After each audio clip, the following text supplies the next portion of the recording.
Ուկրաինական հակամարտությունը իսկապես բարդ է, որտեղ կոնֆլիկտում ներգրավված կողմերը տարբեր պատկերավորություններ ունեն դրա կարգավորման պարամետրերի վերաբերյալ։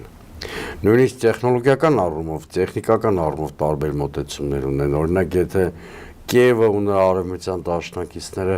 հրադադարի անհրաժեշտությունն են ֆիքսում, Ռուսաստանը շեշտը դնում է կոնֆլիկտի համապարփակ կարգավորման անհրաժեշտության վրա, ինչպես իրենք են ասում, կոնֆլիկտը ծնող պատճառները վերացնելու նպատակով։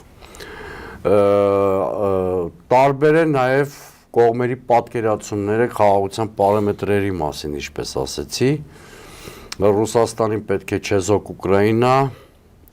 մինչդեռ Կիևի եւ հատկապես Եվրոմիության երկրների պատկերացումները միանգամայն այլ է։ Մյուս կողմից երկու կողմերն էլ Մոսկվան էլ եւ Արևմուտքի աջակցությամբ Ուկրաինան էլ դերևս պատերազմը շարունակելու ռեսուրսներ ունեն։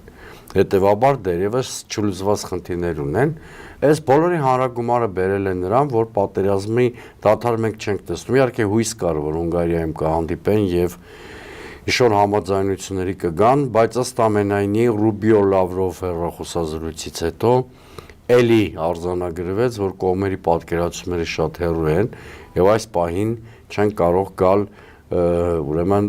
ընդհանուր հայտարարի նույնիսկ հրադադարի հարցում, ինչպես դուք նշեցիք։